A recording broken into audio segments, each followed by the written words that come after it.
Nagising si Tata Luciano mula sa mahimbing na tulog dahil sa yugyug ni Nana Caridad sa katawan niya. Ano ka ba naman, Caridad? Parang gusto mo nang iwas-iwas sa katawan ko. Ang hirap mo naman kasing gisingin, Luciano. Pambihira ka. Daig mo pa ang tunog na mantika. Abay, bakit ba? Ang sarap-sarap ng tulog ko'y nagigising ka. May narinig kasi ako, Luciano. Nagkakaingay sa labas. Baka may mga marites lang na nag-uusap, tapos nagkainisan at nag-away. Ano ka ba naman? Des oras ng gabi may nagbabarites. Caridad, ang mga marites, wala nang pinipiling oras sa mga yan. Basta merong mapagkichismisan arriba ng arriba mga yan. Pero Luciano, hindi mga marites ang narinig ko, kundi nakakatakot na ungol. Ay, nako, Caridad. Huwag mo na lang kasing pansinin. Baka naman memaya nasasarapan lamang yon kaya umuungol. Hayaan mo siyang damahin ang sarap. Tinampal ni Nana Caridad si Tata Luciano dahil sa sinabi ng matandang lalaki. Aray ko naman! Ano ka ba? Bakit ka ba nananakit? Ay, ewan ko sa'yo. Kung ano-ano na kasi lumalabas dyan sa bunganga mo. Masyado na malaswa. Bastos ka. Aba, ano ba bastos to sa sinabi ko? Paano ko kumakain lang yun ng matamis na mangga at napapaungol sa sarap? Ay, ikaw na tao ka. Kung ano-ano agad ang nasa isip mo. Ikaw ang bastos. Lusot ka pa. Alam ko naman kung ano tinutumbok mo. Ikaw pala bastos, Caridad Ano man tumbok ang sinasabi mo? Manong tumigil ka na nga, Luciano. Malapit ka na sa main sa akin. Ang intindihin mo ay yung ingay na kanina ko pa naririnig. Dahil nga pakiwari ko isang mapanganib na aswang yon. Ano ka mo? Aswang? Aba, sigurado ka bang aswang yung lumilikha ng ingay sa labas? Oo, Luciano. Dahil nakakakilabot ang ungol at ingay. Nagtatayuan ang mga balahibo ko.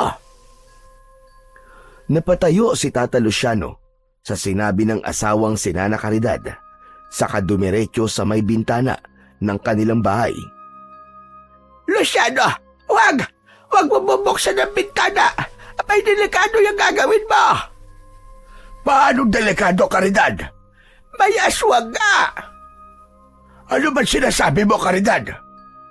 Natitiyak kong aswang may kagagawa ng ingay na naririnig ko kanina. May aswang sa labas ng bahay natin, Luciano.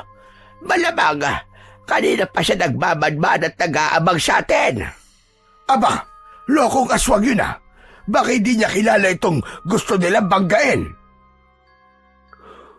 Tumayo si Tata Luciano at may kinuha sa ilalim ng kamang higaan. Isang samurai ang kinuha niya doon. Galing ang samurai na yon sa isang Hapon na naging kaibigan niya nung araw at minsang nanirahan sa kanila. May ilang dekada na rin ang nakalilipas. Aba, ano gagawin mo dyan, Luciano? Hindi ba sabi mo may aswang ka naririnig sa labas? Tignan ko lang kung hanggang saan ang yabang ng aswang na yon. Kahit anong uri pa siya ng aswang, kaya kong hatiin ang katawan niya. Hindi siya sasantuin ng samurai ko. Talagang magkakaputol-putol ang kanyang katawan. Aba, mag-iingat ka lamang, Luciano. Hindi na binuksan ni Tata Luciano ang bintana, kundi tumuloy na siya sa pintuan ng kanilang bahay. Mas mainam kung doon niya makikita ang aswang. Mas maluwag sa may pintuan at mas malaya siyang makakakilos para tagpasin ang katawan ng makikitang aswang. Binuksan ni Tata Luciano ang pinto ng kanyang bahay. Subalit walang anumang nilalang siyang nakita at nabungaran sa may pintuan. Oh, nakita mo na. Wala naman pala Malamang naduwag na ang aswang na yon dahil alam niyang napaghandaan ko siya. Natakot din siguro sa dala kong samurai. Subalit ang hindi alam ni Tata Luciano ay nakakubli lamang ang aswang na sinasabi ni Nana Caridad. Nasa gawing itaas ito ng bubong ng bahay at doon nakalambitin. Kaya nang bigla itong tumalon sa harapan ng matandang lalaki, ganun na lang ang gulat ni Tata Luciano. Ngumisi pa ng pagkalaki-laki sa harap ni Tata Luciano ang nakakatakot na aswang. Tumutulo pa ang laway nito.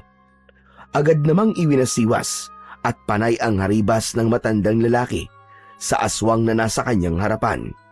Subalit tila pinaglalaroan lang ng aswang si Tata Luciano. Wari ba ay nakikipagpatintero lang ang naturang halimaw sa hawak na samuray ng matandang lalaki. Hindi magawang tamaan ni Tata Luciano ang aswang na ang bawat galaw ay napakabilis. Nakita ng aswang na tila napapagod na ang matandang si Tata Luciano. Hinihingal na, kaya minsan pa'y umatungal ang aswang. Ibinuka ang malaking bibig na may matatalas na ngipin. Akmang sasagpangin ng aswang si Tata Luciano na nanghihina nang biglang dumating si Nana Caridad. Hayop ka! Layuan mo ang asawa ko! Umalis ka rito, aswang! Lumayas ka rito! Malakas ang sigaw ni Nana Caridad, kasabay ang pagsaboy niya ng asin na nasa kanyang mga palad sa halimaw na nasa kanyang harapan. Dumikit ang mga butil ng asin sa katawan ng aswang. Ang bawat butil nito ay nagmistulang asido. Umuusok na nag-iiwan ng malalang sugat sa katawan ng aswang, ang asin na isinaboy ng matandang babae. Pumapalaw at gumugulong-gulong sa lupa ang aswang sa sakit na kanyang nararamdaman. Subalit hindi pa rin ito nagpatalo. Pilit itong bumangon at sapilitang initake si Tata Luciano. Nakipagpambuno ang aswang sa matandang lalaki. Nabitiwan ni Tata Luciano ang samuray dahil sa biglang pag-atake ng kampon ng kadiliman. Nasugatan ng aswang ang matandang lalaki. Labis naman ang pag-aalala ni Nana Caridad.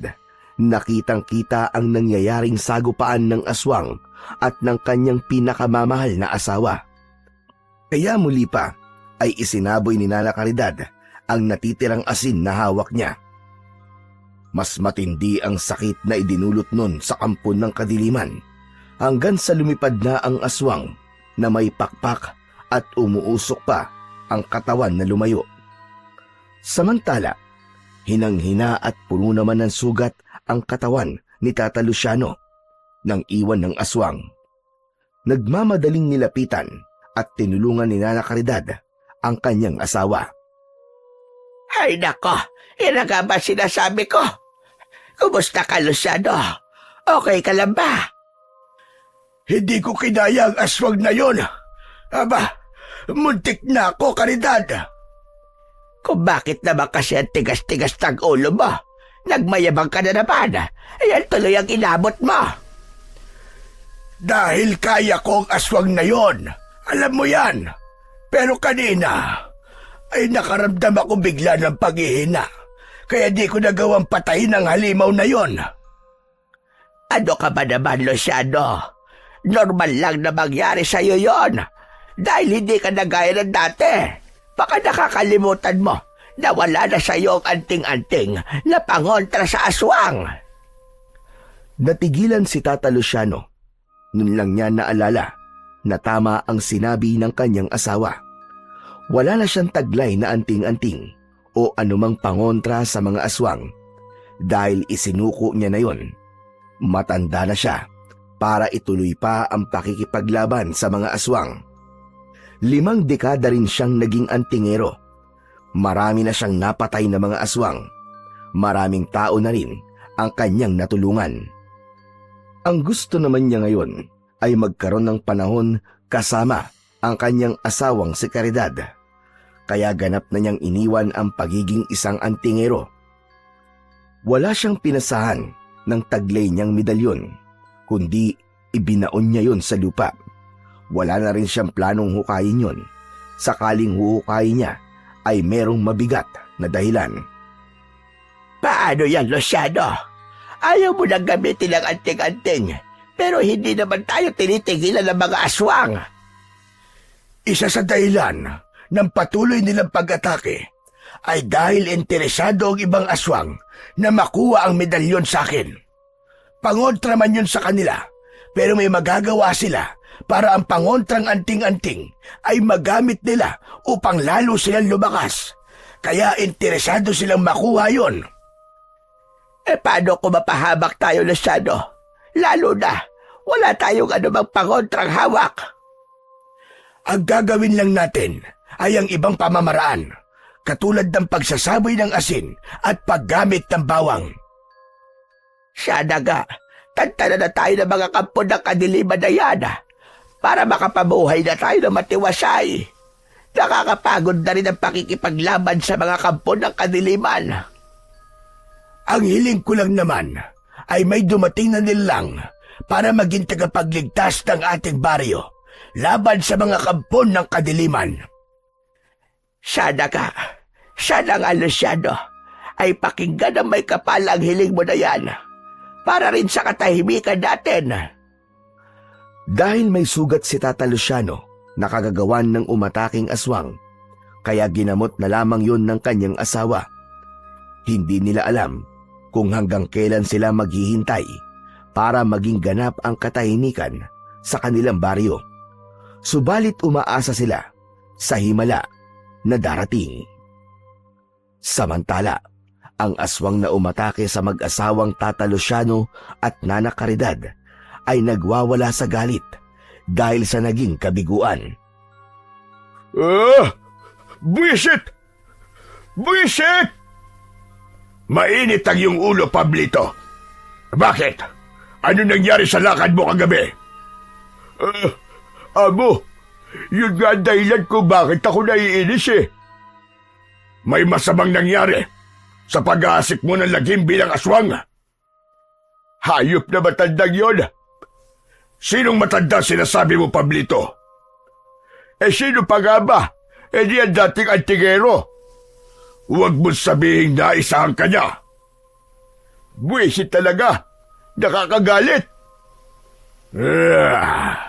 Dapat kasi, hindi ka basta sugod na sugod. Ginagamitan din ng utak ang bawat gagawin. Hindi laging yabang at tapang.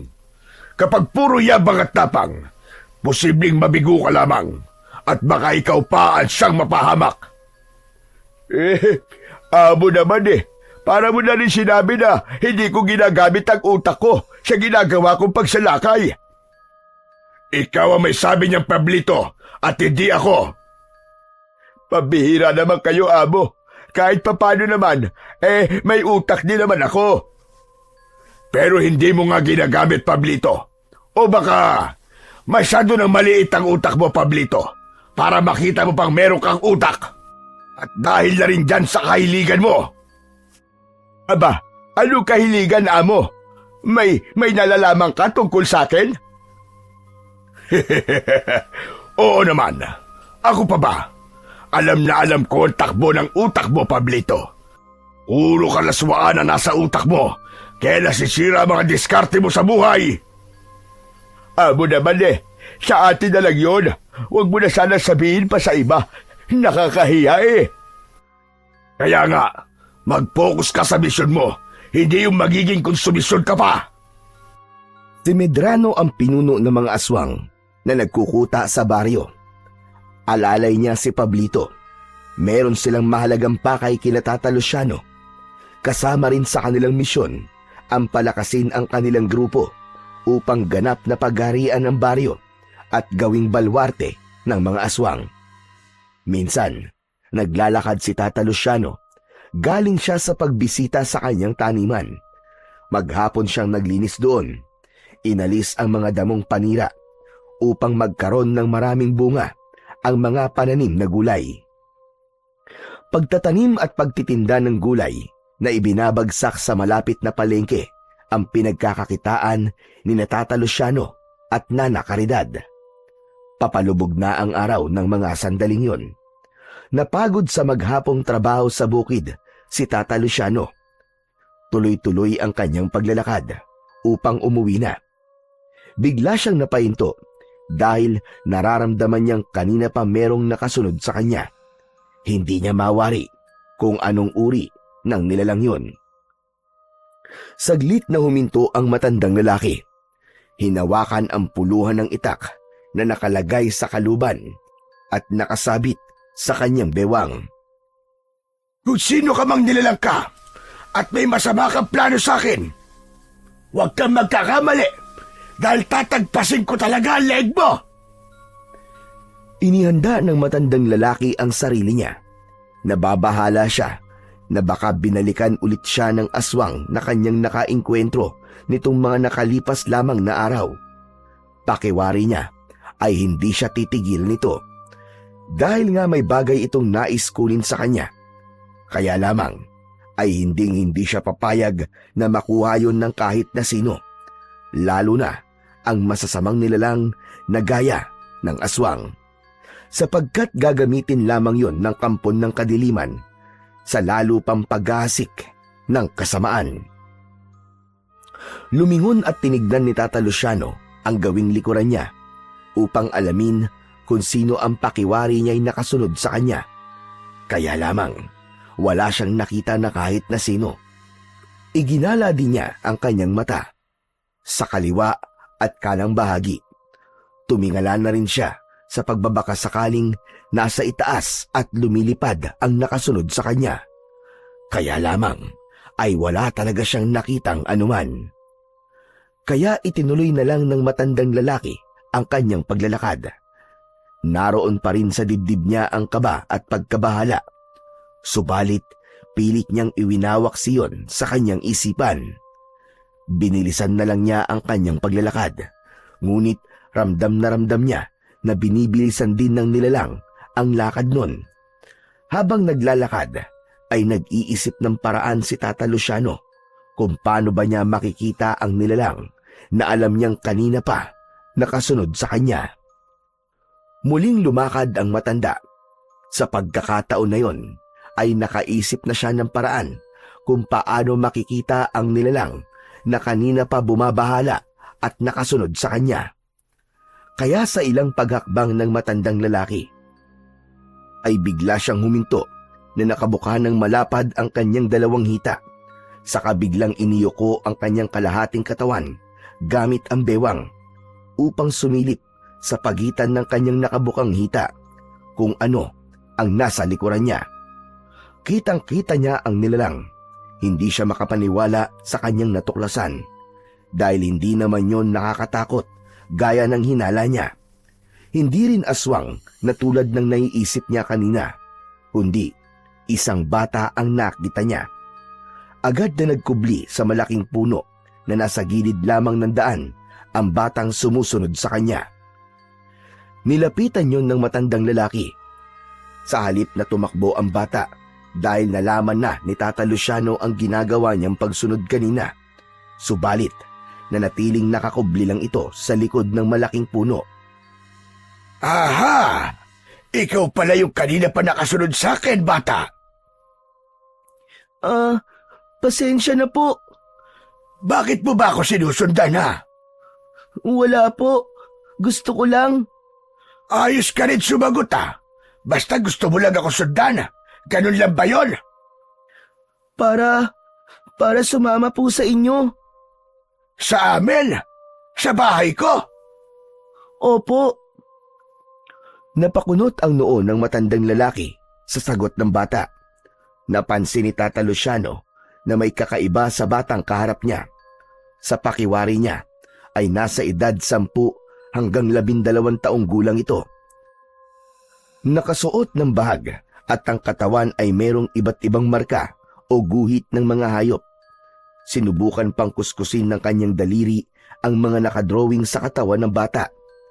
Itim na tinta ang ginamit na pangguhit na tila permanente na. Kaya natiyak ni Tata Luciano na mga tato ang nasa katawan ng bata. Nakaguhit sa katawan nito ang hayop na kobra, leon, tigre, buwaya at isang ibong agila. Aba teka, napakabata mo pa pero napakarami mong tato sa iyong katawan. Gawa po ito ni Ama. Siya po naglagay ng mga ito. Teka, ano nga palang pangalan mo, bata? Ako po si Joko. Joko po ang pangalan ko. Ako naman ay maaari mong tawaging Lolo Luciano. Saan ka nga pala galing, bata? Galing po ako sa malayong lugar. Saan yung malayong lugar na sinasabi mo? Basta sa malayo po. Sa kabila pa po ng mga bundok. Dun po ako nanggaling. Kung hindi ako nagkakamali, galing ka sa isang tribo. Opo, ang tawag po sa tribo namin ay tribo tatuan. Katulad po ng mga narito sa balat ko, maraming tato. Ang ibig mong sabihin halos lahat kayo sa inyong tribo, matanda o bata, ay may mga tattoo na sa katawan. Opo, tama po kayo. Maging mga babae po ay meron din po mga tato. Tama lang pala na tribo tatuan ang itawag sa inyo. Aba, teka, bakit ka narito sa kapatagan at umalis ka sa inyo?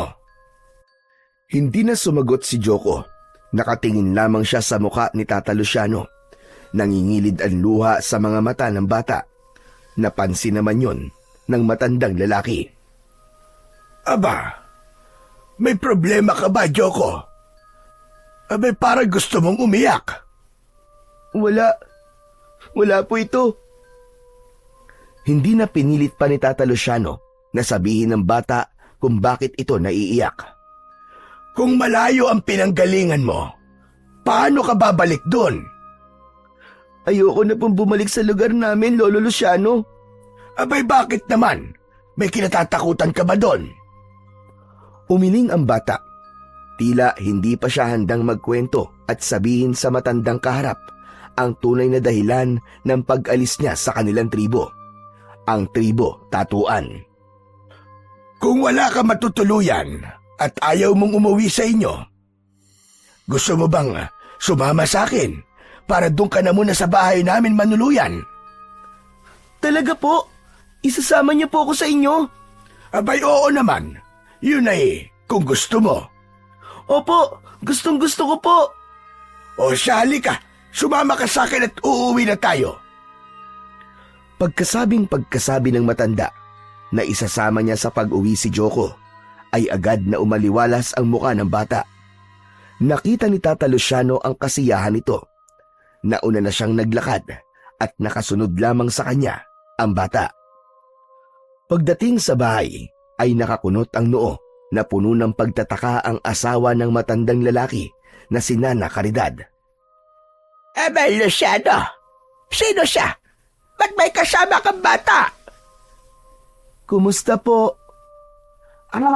Siya si Joko at dito na muna siya titira sa atin. Ano sabi ba? Ikaw nga, Luciano, wag mo akong binibiro. Totoo yun, Caridad. Dito na muna sa atin manunuluyan si Joko. Lola Caridad, ayaw niyo po bang tumira ako dito? Abay nako, tinawag na niya akong Lola. Iho, hindi naman siya ganon. Ang totoo nga, ay masayang-masaya ko na may makakasama kaming bata na gaya mo dito sa bahay namin. Magkakaroon kami ng apo. Caridad, hayaan mo na lang muna dito ang bata. Luciano, hindi naman siya ayaw ko, hane.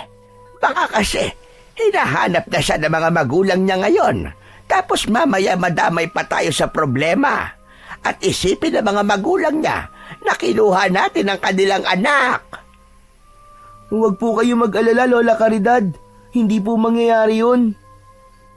Ang ibig mo sabihin hindi ka hahanapin ng mga magulang mo. Muli ay natahimik ang bata. Subalit sa pagkakataong yun, ay handa niya nang sabihin ang dahilan. Kanina tinanong kita kung bakit ayaw mong bumalik sa inyo. Dahil ba sa mga magulang mo? Ang totoo po niyan wala na po sila. Wala na po akong mga magulang. Patay na po sila pareho. Ay, pasensya ka na, iho. Kaya pala, hindi mo agad masabi sa akin. Hindi pa po natatagalan mula po nang mamatay sina ina at ama. Pati po mga lolo at mga kapatid ko. Ano bang nangyari? Sinalakay po ng kalabang tribo, ang tribo Tatuan. Kasamang namatay ang mga magulang ko. Tribo po na may laing aswang ang mga umatake sa amin. Marami po sila. At napakarami po nilang pinatay sa amin. At isa ko sa nakatakas at nakaligtas. Diyos ko ba, baging langit? Napakasama talaga ng mga aswang na yan. Mga walang awa, mga demonyo. Tama po kayo, Lola Caridad. Sila na po naghari sa aming tribo. Ang mga hindi umalis at di napatay na mga aswang ay sumapi na po sa kanila. Pumayag na rin silang maging aswang. Pero ako po, ayoko. Ayoko po maging aswang. Kaya tumakas po ako kahit hindi ko alam kung saan po ako pupunta. Sige na, huwag ka na mag-alala, Joko. Dito sa lugar namin, walang masamang mangyayari sa'yo. Ligtas ka rito. Salamat po, Lolo Luciano. Dahil sa sabi mo nga ay wala ka ng pamilya, di kami na magiging pamilya mo ngayon. Kami ang magiging bago mong lolo at lola. Okay lang ba sa iyo, iho? Opo, masaya po ako na may bago po akong lolo at lola. Nako, ang dami na nating napag-usapan. Hindi ko pa pala kayo na ipaghahanda ng makakain. Akala ko nga, hindi mo na kami papakainin eh. Abay, pasensya ka na, Luciano. Sandali lang at maghahanda ako ng pagkain. Mukhang gutom na rin ito si Joko. Ipinaghanda ng matandang babae ang kanyang asawa at ang batang si Joko. Kanin, ginataang gulay na papaya at tapang karne ang inihain ni Nana Caridad. Maraming nakain ang bata dahil sadyang gutom ito. Maigit isang araw na siyang hindi kumakain mula nang umalis sa kanilang tribo para iligtas ang kanyang sarili. Sa unang gabi ni Joko sa bahay ng mag-asawa ay hindi siya makatulog. Marami ang gumugulo sa isipan ng bata. Ang bagay na yon ay hindi naging lingid sa dalawang matanda. Hindi madali ang pinagdaraanan ni Joko. Tama ka, Luciano. Lalo na't nawalan siya ng mga mahal sa buhay. Sana lang, sa pagtira niya dito sa atin, ay maging maayos siya at makapagsimula ng panibagong buhay. Kaya kailangan natin siya tulungan, Luciano. Walang apo ang mag-asawa. Hindi rin sila nabiyayaan na magkaroon ng anak. Kaya naisip nila na marahil ay pinag-adya ng tadhana na si Tata Luciano ang makakita kay Joko upang may makasama sila. Hindi hinigpitan ng mag-asawa si Joko. Hinayaan nilang lumabas ng bahay ang bata at gumala-gala ito dahil ang nais nila ay maging masaya ang bata at magkaroon ng mga bagong kaibigan para makalimutan ang masaklap na pangyayari sa buhay niya. Bata! Bata! Psst! Bata! Ako ba ang tinatawag mo? Oo, tol. Ikaw nga ang tinatawag ko. Days mo ba ako naririnig? Narinig kita. Nakita kasi kita kanina eh. Galing ka sa highball ni na Lolo Luciano at Lola Caridad. Doon ka ba nakatira? Oo, bago lang ako sa kanila. Apo ka ba nila? Parang ganun na nga. Bakit parang ganon? Ang labo naman ang sagot mo, tol. Kasi hindi nila ako totoong apo. Pero sabi nila, pwede ko silang tawaging lolo at lola. Dahil sa kanila ako nakatira. Kaya parang apo na rin nila ako. Uy, ayos pala kung ganon. Bakit ayos? Kasi nga, magkakaroon na ako ng bagong kaibigan, tol. Oks lang ba sa'yo na maging pards na tayo ngayon? Maging utol kita. Ha? Oo naman. Masaya ako na maging pards mo ko, maging kaibigan. Ayos! O sige, ako nga pala si Binoy. Ako naman si Joko. O yan magkaibigan na tayo O ano, sama ka ba? Saan? Wala, ikot-ikot lang tayo, maglalaro. Wala kasi akong makalaro dito Yung iba kasi maarte. Ayoko kasi ng mga maarte kalaro Ikaw ba? Siyempre hindi. Ayos, tara na, maglaro tayo. Kung gusto mo, maligo pa tayo sa ilog Pwede rin, tara. Ay, siya nga pala. Galing ka ba sa preso? Ha? Ano yun? Pambira ka naman Yung sa kulungan, kung dati ka bang nakulong. Hindi. Saka, wala naman akong kaaway o masamang ginawa Kaya hindi pa ako nakukulong. Kasi naman, ang dami-dami mong tattoo Dinaig mo pa ako. Kaya nga, ang astig mo tignan dahil dyan sa mga tattoo mo. Parang gusto ko rin magkaroon ng ganyang mga tattoo Binoy, hindi mo ako dapat kinaiinggitan. Kasi nga, yung ganitong tato ay pamilyar lamang sa tribo namin. Kaya, may mga ganito kami sa katawan namin. Wow! Ang astig naman ng tribo nyo. Sana makarating din ako doon. Hindi na. Wala na ang tribo namin Naubos na. Hala, bakit? Mahabang kwento, Binoy. Sa ako na lamang sasabihin sa'yo. Sige, bahala ka na nga. Tara na, maligo na muna tayo sa ilog. Kasi init na ako Ganun lang kadali.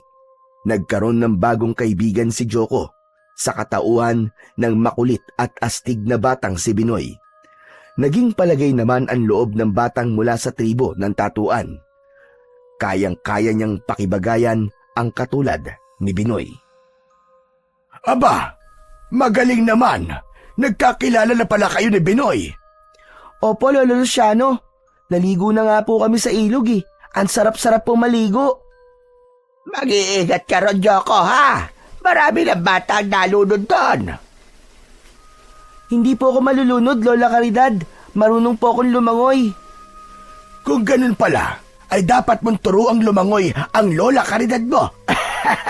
Paano? Ang tanging alam lang niyang langoy ay langoy aso. Tapos, muntik pang malunod. Kung makayabang naman ito matandang ito, ikaw ba? Pahusay ka ba lumangoy? Hindi, pero marunong ako. Lola Caridad, gusto niyo po bang turuan ko po kayo? Nako, hindi na iho. Baka magkabali-bali lamang ang mga buto ko. Okay na ako kahit di ako marunong lumangoy. Paano ka makakapaligo sa ilog kung di ka makakalangoy? Luciano, hindi ko kailangan lumangoy kapag maliligo sa ilog. Aba, siya nga naman. Kasi nagdadala ng tabo ang Lola Caridad mo kapag gusto niya maligo sa ilog. Mas gusto niya magbuhos na lang kaysa lumangoy. Natawa na lamang si Joko sa ganung biruan at kulitan ng mag-asawang kumupkup sa kanya. At unti-unti nang napapawi sa alaala niya ang masakit na pangyayari sa kanyang buhay. Samantala, sa kabilang dako, isang hindi magandang pangyayari ang nakarating kay Medrano. Mula yon sa isang lumilipad na aswang na nagatid sa kanya ng balita. Hindi maaaring mangyari yun. Hindi maaari yun. May masamang nangyari ba, Amo? Mga wala silang kwenta. Mga inutil. Alin po ba yun, Amo? Hinayaan nilang mangyari yun. Mga hangal sila. Mga walang silbi.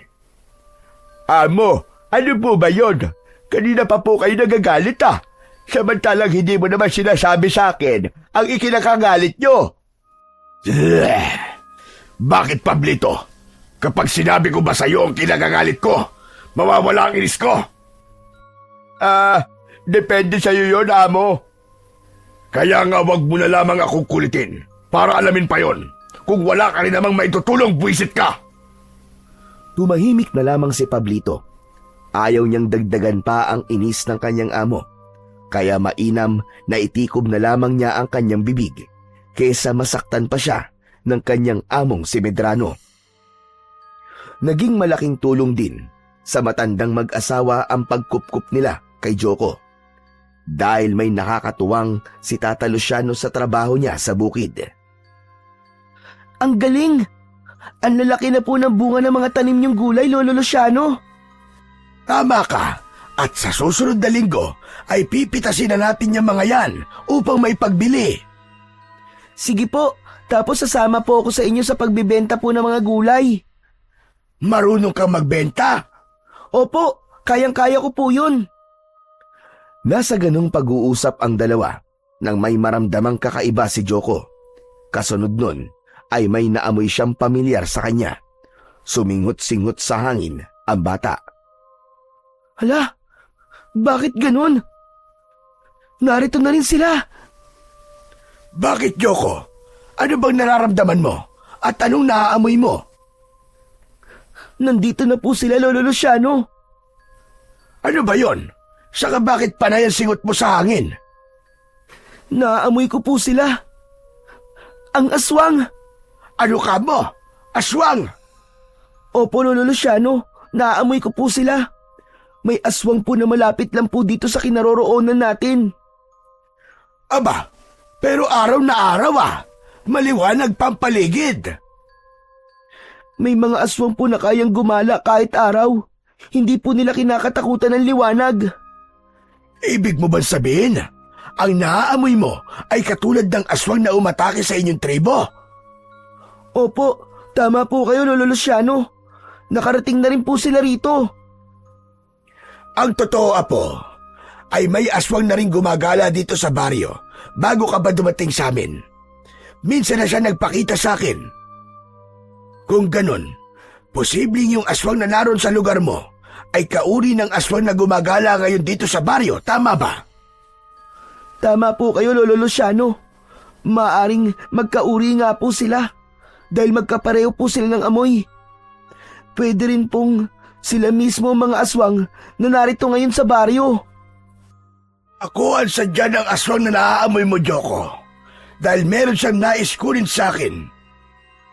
May ibig kunin po sa inyo? Tama ka, Apo. Yun ang binabalik-balikan niya.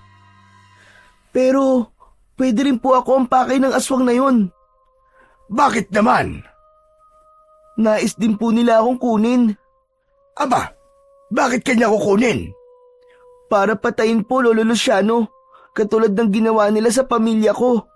Ano ka mo? Umalis na po muna tayo dito, Lolo. Umuwi na po muna tayo. O sige, Joko. Tayo na munang umuwi. Sa bahay na lang natin ipagpatuloy ang ating pag-uusap. Dahil baka nga nasa paligid lang natin ang aswang na sinasabi mo. Umuwi na muna ang dalawa upang iwasan ang nararamdaman nilang panganib na hatid ng aswang na sinasabi ng batang si Joko. Dahil ayaw ng bata na may itago pa siya sa mga taong buong pusong nagtitiwala sa kanya. Kaya hindi niya kailangan maglihim pa sa mga ito. Totoo ba sinabi mo, Joko? Opo, Lolo Luciano. Kung ganon, hindi sila titigil para hanapin ka ng mga yon. Opo, Lola Caridad. Alam kong kahit saan po ako pumunta, ay pilit nilang aalamin kung nasan po ako. Pero bakit naman nila gagawin yun sa'yo? Oo nga naman, Joko. Anong dahilan? At gano'n na lamang ang hangad nilang makita ka. At sabi mo nga para patayin ka. Hindi ko rin po alam, Lola Caridad. Basta narinig ko lang po yun bago atakihin ng mga aswang ang tribo namin. May mahigpit na dahilan yun. At posibleng ikinakatakot nila. Kahit na ano pa yon, Luciano, isang bagay lang ang malinaw sa atin ngayon. Laging nasa panganib ang buhay ni Joko. Tama ka, Caridad. At ngayong nasa poder natin ang bata, ay obligasyon nating protektahan siya. Talaga po, Lolo Luciano? Abay, syempre naman, Joko. Di ba sabi namin sa'yo, apo ka na namin, kaya hindi kami papayag na may masamang mangyayari sa'yo. Saglit na natahimik ang bata. Nakatingin lamang ito sa dalawang matanda.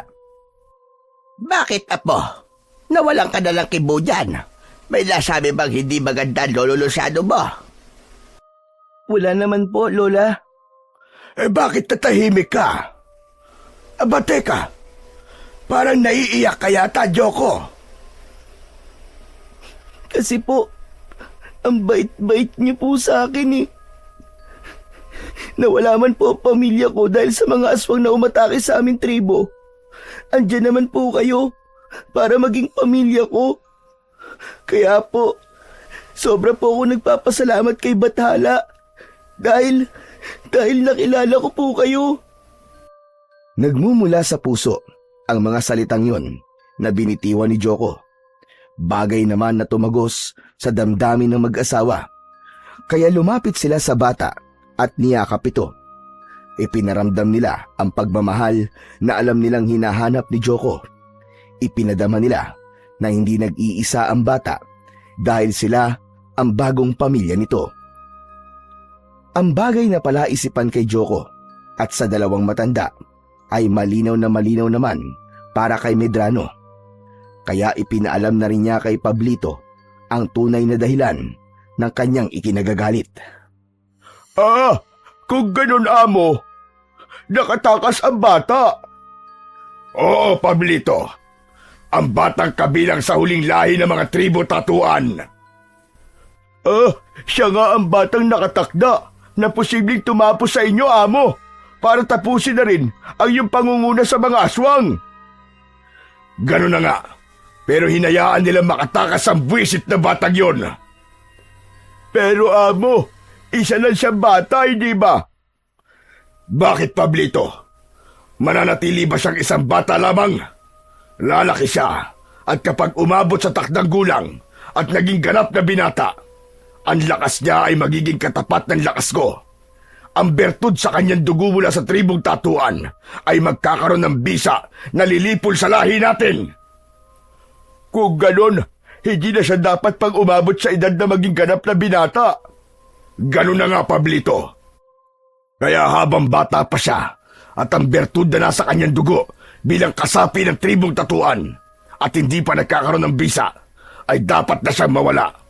Kaya kamatayan lamang ang makapipigil sa kanya.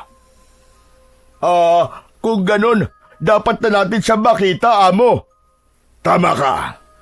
At madali na natin siyang makikilala, Pablito, dahil yun sa mga tattoo na taglay niya sa katawan. Bihira ang batang merong tato. At malamang siya lamang yun, ang batang galing sa tribong tatuan.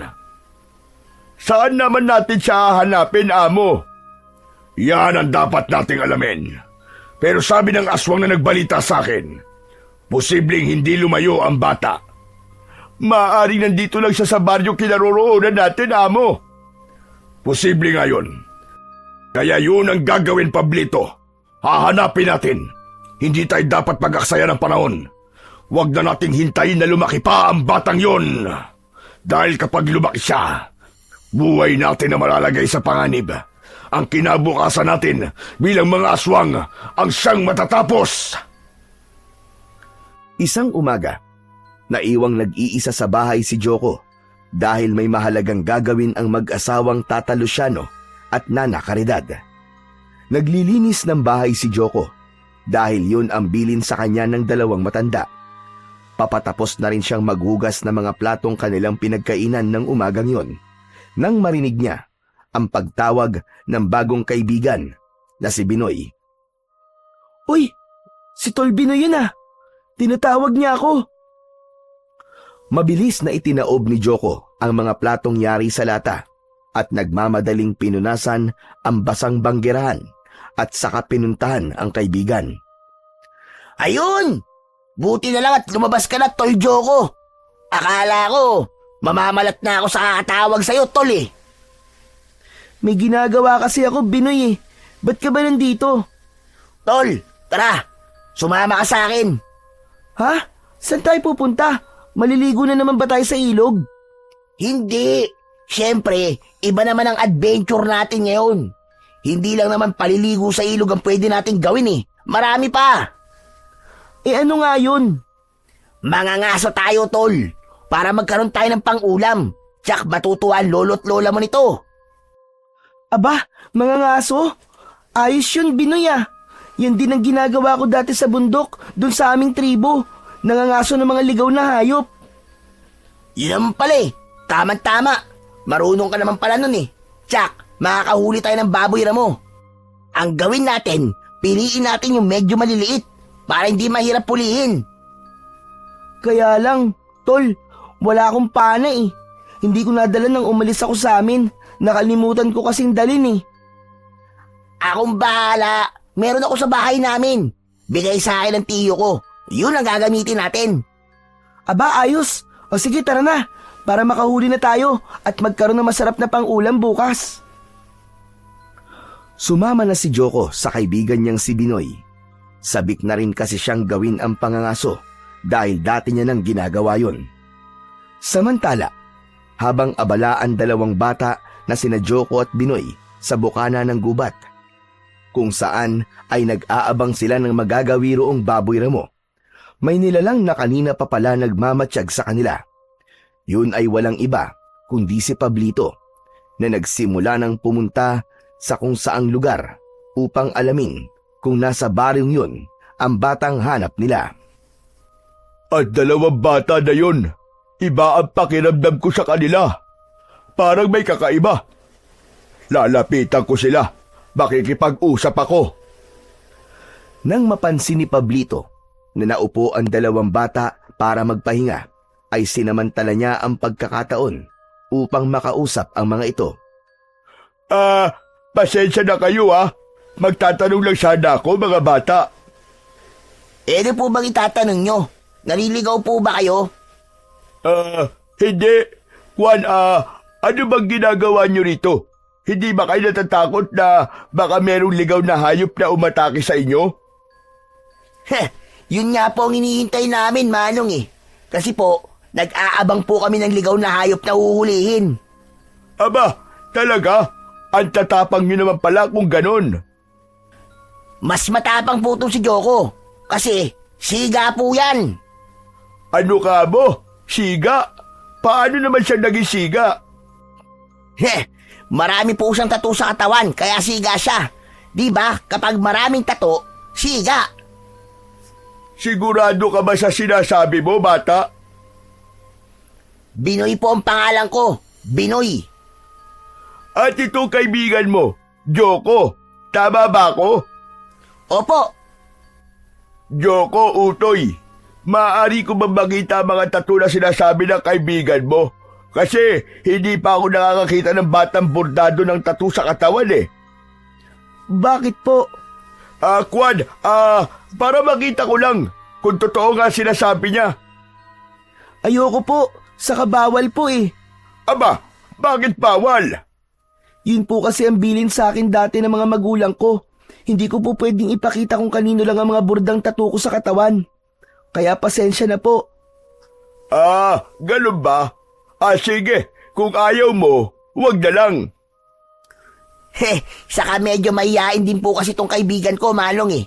Kaya pasensya na po kayo Sige, pero isang tanong na lang. Saan ba kayo nakatira?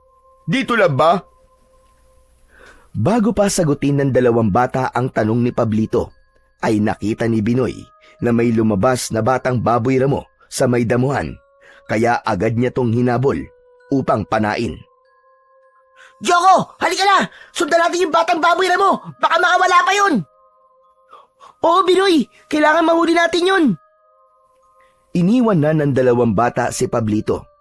Sinundan na lamang niya ng tingin ang mga ito habang tumatakbo papalayo at hinahabol ang nakitang ligaw na hayop. Saka umalis na rin siya upang bumalik sa kanilang tirahan. Doon ay ibinalita niya kay Medrano ang kanyang natuklasan. Sigurado ka? Andito lang sa baryong ito ang batang hinahanap natin? Oo, amo. At Joko ang pangalan niya. Sigurado ka siya ang batang yon? Ang batang galing sa tribong tatuan?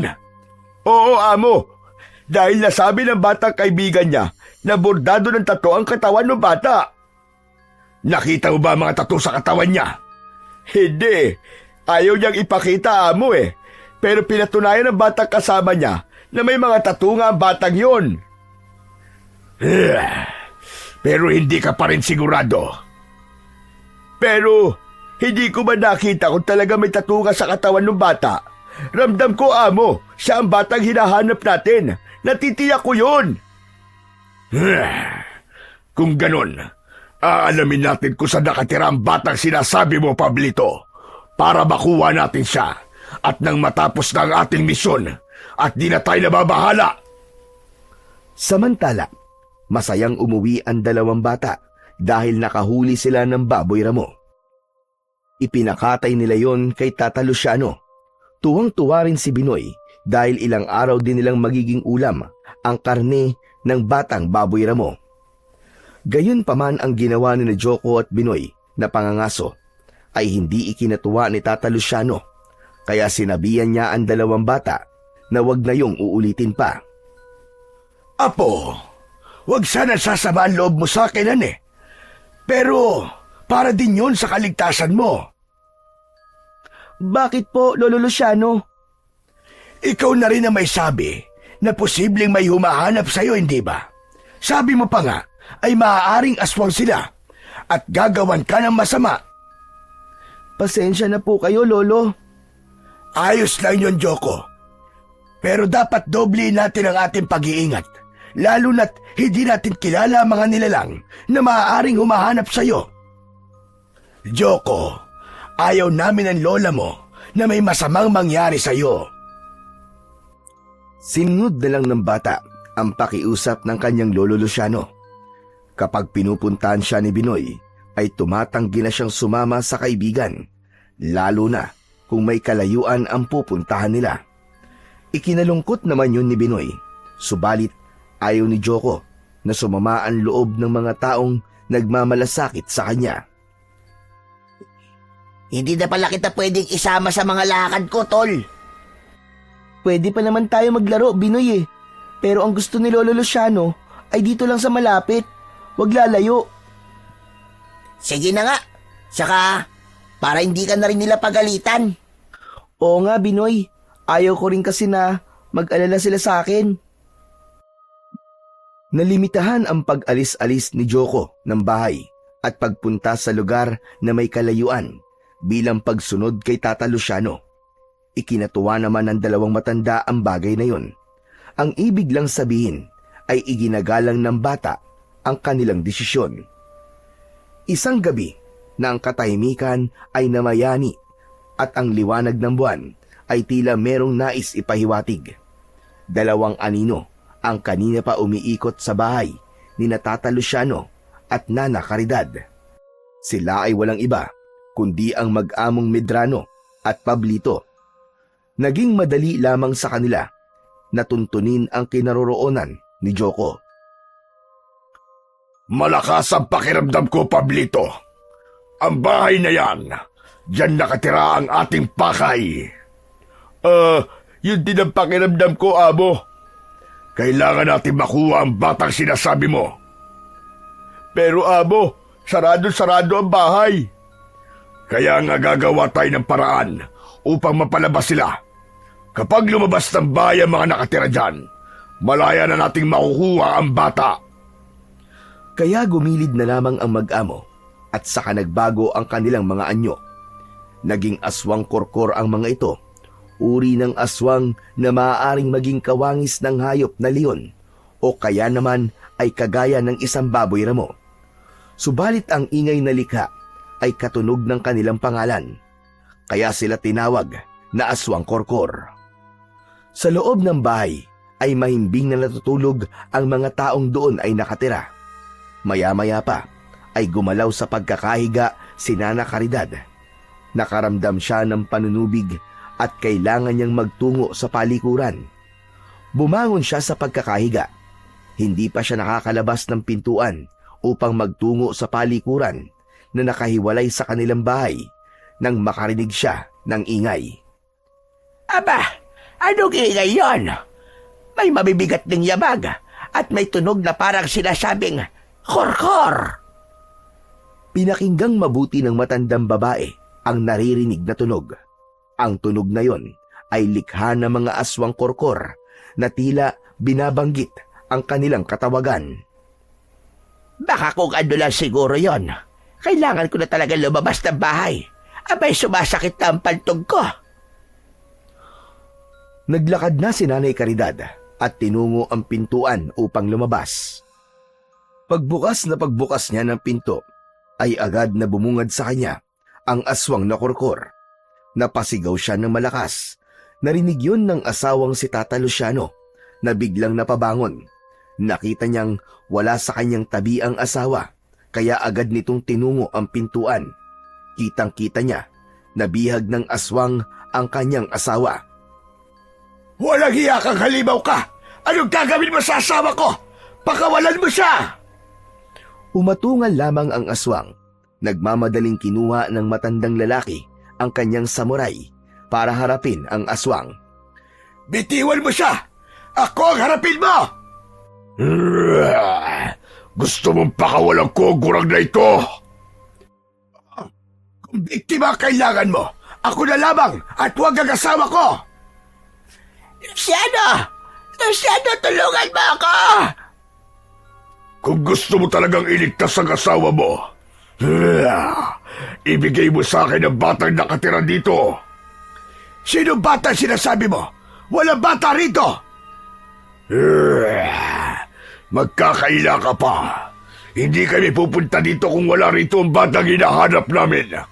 Andito ang batang mula sa tribo Tatuan. Anong kailangan nyo sa batang sinasabi mo? Hindi na yun mahalaga. Basta ibigay mo siya sa amin kung nais mong pakawalan ko ang babaeng ito. Luciano, huwag kang makikinig sa kanila. Huwag mong ibibigay sa kanila si Yoko. Nagmamatigas pa kayo. Kapag hindi mo ibinigay ang bata, magsisisi ka tanda sa pwede kong gawin dito sa asawa mo. Huwag! Huwag mo sasaktan si Caridad!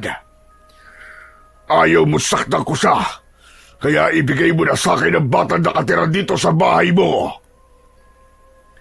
Samantala, ng mga sandaling yon, ay gising na si Joko. Nakakubli siya at nababahala sa mga nangyayari. Kitang-kita niya ang mga aswang na kausap ng kanyang lolo Luciano. Hindi siya maaaring magkamali. Sila ang uri ng aswang na umatake sa kanila at pumatay sa kanyang mga magulang at mga katribo. Naghihintay ako. Asan ang bata? Ibigay niyo siya sa akin. Bakit ba gusto niyo siyang kunin? Anong kailangan niyo sa kanya? Hindi mo na kailangang malaman pa. Tama na maraming tanong. Gawin mo na lamang ang nais kong mangyari. Sabi ko sa'yo, hindi mo maaaring basta kunin ang bata. Nasa ganung pagtatalo, sina Tata Luciano at ang aswang na si Medrano nang kumulog ang kalangitan na may kasamang pagkidlat. Tila nagbabadya ang malakas na ulan. Nakaramdam ng takot ang aswang na korkor. Biglang tumakbo ang mga ito papalayo, dala si Nana Caridad. Ayaw ng mga aswang na korkor na mababasa sila ng ulan. Wala namang nagawa si Tata Luciano na hindi alam ang gagawin nang tangayin ng halimaw ang kanyang asawa. Walang yang aswang yon! Dinala niya si Caridad! Lola Luciano, sana po, ibinigay niyo na lang po ko para hindi na po nila tinangay si Lola Caridad. Apo, ayaw din na Lola Caridad mo na ibigay ka sa kanila. Pero ang lola naman po ang kinuha nila. Huwag kang mag-alala, Apo. Gagawa ko ng paraan. Babawiin natin ang Lola Caridad mo sa mga aswang na yon. Tutulungan ko po kayo, Lolo. Hindi po ako papayag na may gawin po silang masama kay Lola Caridad. Samantala, sa lugar naman na kinaroroonan ni Medrano at Pablito, ay ikinulong nila sa isang malaking hawla ang matandang babae. Nasaan yung tao na noon ang mga ito? Mga walang hiya kayo. Kahit nagpalit na kayo ng anyo, ay kasing pangit pa rin kayo ng ugali nyo. Pakawalan nyo ako rito, mga damuho kayo. Ano bang kailangan nyo sa akin? Bakit nyo ako dinala rito? Saka bakit nyo gustong kunin si Joko? Ano ba plano niyong gawin sa bata? Pwede ba, Gurang? Tumahimik ka na lamang riyan. Masyado ka maingay. Nakakairita ang bunganga mo.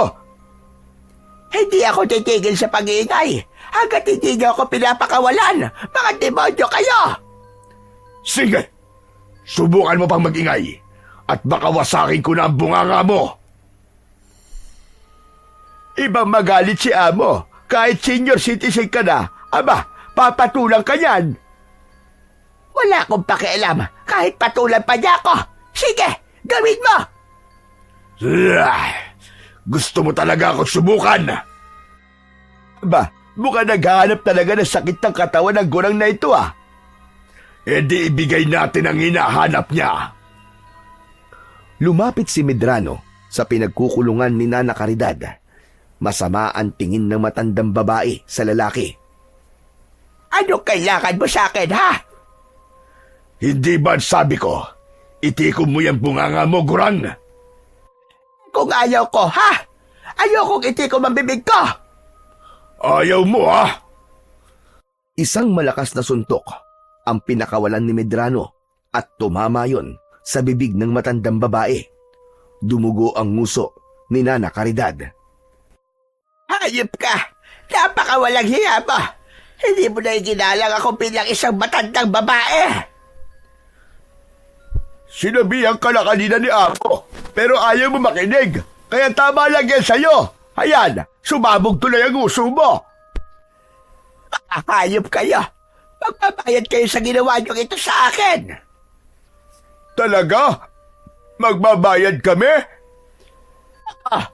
Dahil igaganti ako ng asawa ko! Sa tingin mo, ay may magagawa siya. Kanina nga wala siya nagawa. Katulad mo lang ang asawa mo na walang kayang gawin kundi ang magbunganga. Sa bahay ni Tata Luciano ay labis ang kalungkutan nila sa mga nangyari. Lolo Luciano, ano pong gagawin natin?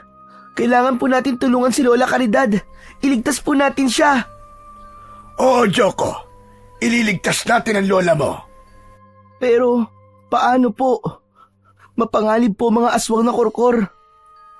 Merong paraan, Joko. Halika, sumama ka sa akin. Meron tayong kukunin. Malaki ang maitutulong nun sa gagawin natin pagliligtas sa Lola Caridad mo. Isinama ni Tata Luciano sa likod ng bahay si Joko. Hinanap niya ang kapirasong buhay na bato na siyang pananda. Agad naman niya itong nakita. Inalis ang batong pananda at kinuha sa bata ang hawak nitong pala. Teka, ano pong huhukain mo, Lolo Luciano? Gaya na sinabi ko sa'yo, ang bagay na makakatulong sa atin para mailigtas natin ang iyong Lola Caridad. Sinimulan ng magukay ni Tata Luciano. Saglit pa ay may tinamaang metal ang pala na gamit sa paghukay. Isang maliit na baul na yari sa metal ang hinukay ng matanda. Kinuha niya yon at binuksan. Nasa loob ng metal na baul ang isang kulay abong supot na yari sa balat ng hayop. Kinalag ang tali at lumitaw ang isang medalyon na hugis at sulok. May nakaukit na araw sa medalyon at ang gitna ng araw ay nakaukit naman ang isang nakadilat na mata. Kinuskus pa yon ni Tata Luciano. Ano po yan, Lolo? Para saan po yan? Isa itong medalyon, isang uri ng agimat o bertud na magbibigay ng lakas at kakaibang kapangyarihan na tutulong sa atin upang mailigtas natin ang iyong Lola Caridad. Talaga po, Lolo? Oo, Apo. Matutulungan din po kaya ako ng bertud na yan, Lolo? Tanging ang bertud lamang ang makapagsasabi nun, Iyo. Kaya umasa na lang tayo at magtiwala. Matagal na panahon na rin na itinatago ni Tata Luciano ang bertud na hawak niya dahil ang nais niya ay isang simpleng buhay. Wala na siyang planong hukayin at gamitin pa sana ito. Kaya lamang, ng mga sandaling yon, ay buhay ng kanyang asawa ang nasa panganib. Nalagay sila sa isang mahirap na sitwasyon at dahil yon sa pagdating ni Joko sa buhay nila, muling nangyari ang bagay na kanilang iniiwasan. Lolo Luciano, pasensya na po kayo. Aba, bakit ka humihingi ng pasensya sa akin, Apo? Kasi po, nang dahil po sa akin, nadamay po kayo sa gulo ng buhay ko. Alam ko pong ako po ang gustong kunin ng aswang, pero pati po si Lola Caridad, dinamay po nila. Huwag mong isipin yun, Apo. Kaya nga po, kahit ano po gagawin ko, Lolo, para walang masamang mangyari kay Lola Caridad. Mamaya bago dumilim, ay hahanapin natin kung saan naroon ng mga aswang na kumuha kay Caridad. Matutulungan tayo ng medalyon na ito para masumpungan natin ang kinaroroonan nila. Nakahanda po ako, Lolo. Kunin mo ito, Joko. Ano po? Ibibigay niyo po sa akin ang bertud na yan? Oo, Apo. Ikaw ang mag-iingat niyan. Bakit po ako? Ikaw ang kailangan nila. Ikaw ang puntirya nila. Kaya mas kailangan mo yan. Kunin mo at isuot mo sa iyong leeg. Sumunod si Joko sa sinabi ng kanyang lolo Luciano. Kinuha niya yon sa matanda at ikinuwintas ito. May kakaibang enerhiyang naramdaman ang bata nang isuot niya sa kanyang leeg ang bertud na ibinigay ng matandang lalaki. Napansin ni Lolo Luciano ang kakaibang reaksyon ng bata. Bakit, Joko? Ano nangyayari sa iyo? Anong nararamdaman mo? Hindi ko po maipaliwanag, Lolo. Parang may kung ano pong pumasok sa katawan ko. Ibig lang sabihin ay magandang senyalis yun. Positibong bagay para sa iyo. Nang kumagat na ang dilim, ay naghanda ang dalawa para sa kanilang gagawing misyon. Inihanda ni Tata Luciano ang ilang armas na kailangan nila.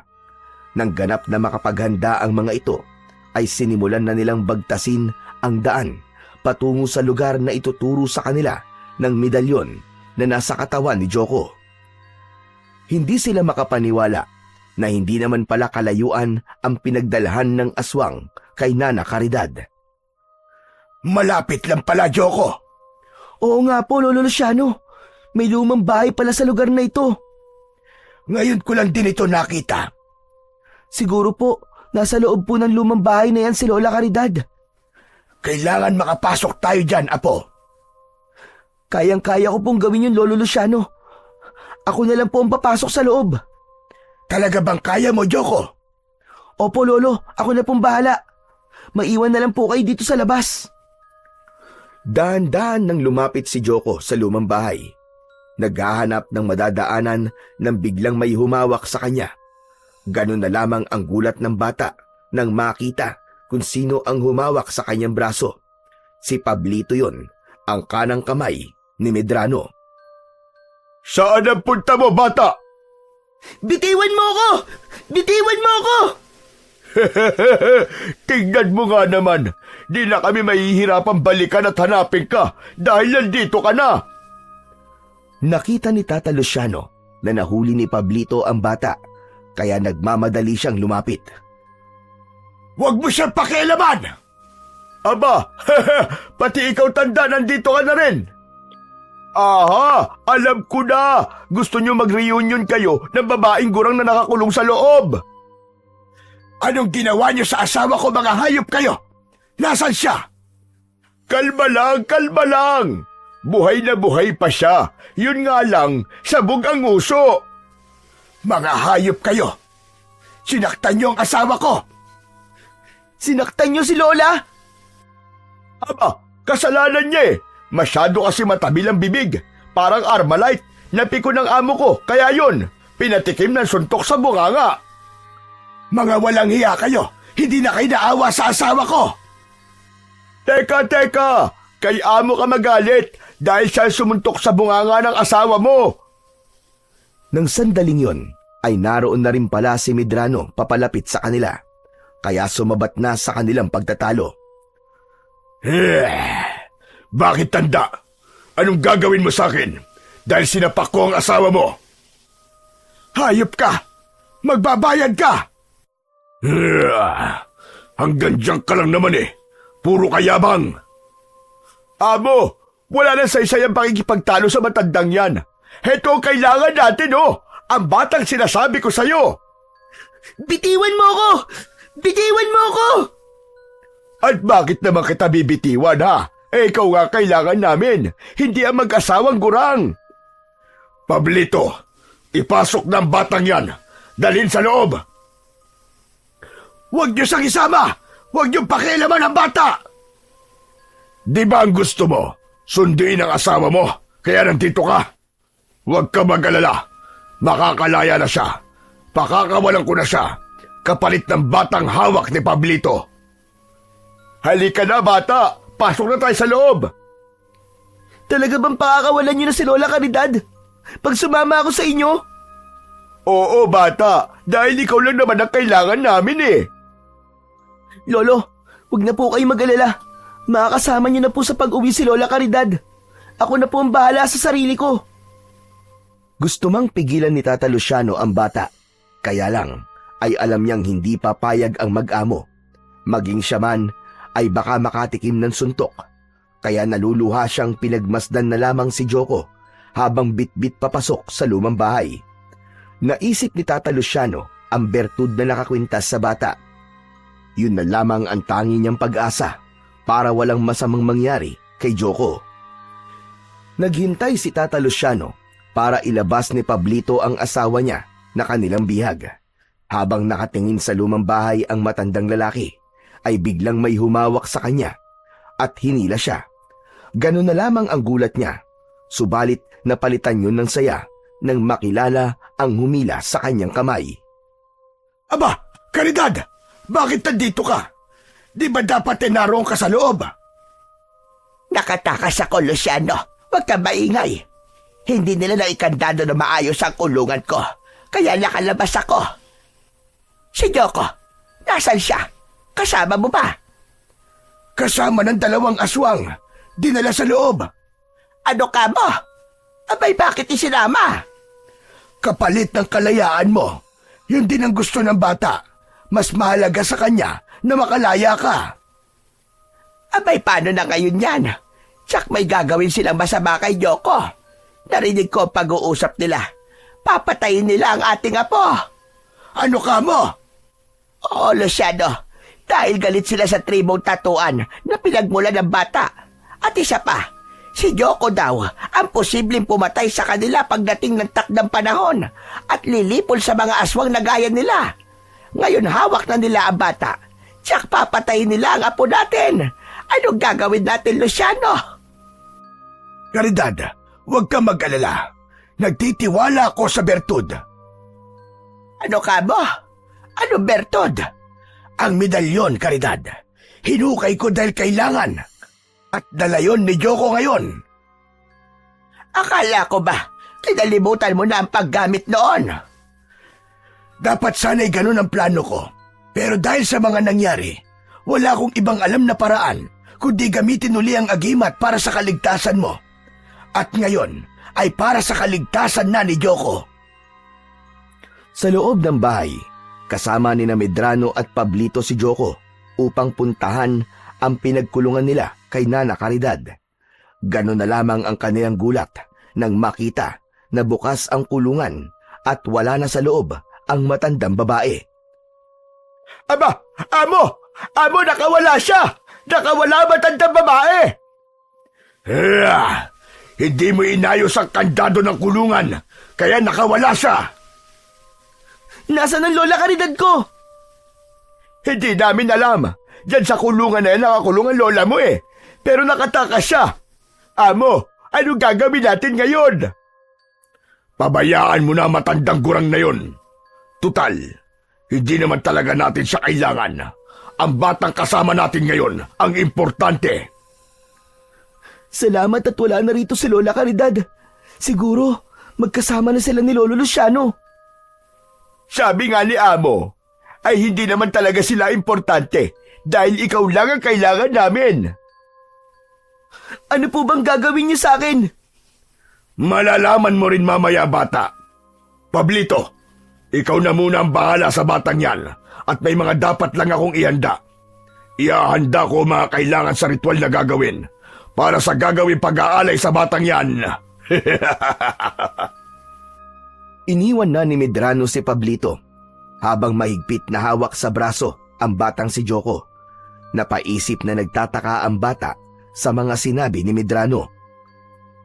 O ano, narinig mo siguro yung sinabi ni Amo? Gagawin niyo akong alay? Oo naman, dahil dapat ka mawala bata, dahil ikaw ang banta sa aming lahi. At bago ka pa dumating sa takdang gulang, ay dapat ka nang gawing alay, na siya ring magiging kamatayan mo. Hindi maaari ang gusto niyo. Wala ka nang magagawa pa. Hindi ako papayag na gawin yung alay. At kung merong dapat mamatay ay kayo yun. Dahil masasama kayo. Pinatay niyo ang pamilya ko at ang mga katribo ko. Minsan pa ay naalala ni Joko ang naging kalupitan sa kanilang mga ninuno at katribo ng mga aswang nakauri ni Medrano at Pablito. Nagpupuyos ang kalooban niya dahil sa galit at puot. Mga hayop kayo! Kayo ang masasama! Sayang lamang ang galit mo, bata. Wala ka na magagawa. Mahigpit ang pagkakahawak ni Pablito sa braso ng bata at planong ipasok sa kulungan na dati pinagkulungan kay Lola Caridad. Subalit bago pa maipasok si Joko sa loob ng kulungan, ay isang madiing kagat ang ipinatikim ng bata sa lalaking may hawak sa kanya. Napasigaw si Pablito sa labis na sakit. Aray ko! Walang iya ka, bata ka! Kinagat mo ko! Dapat lang sa iyan!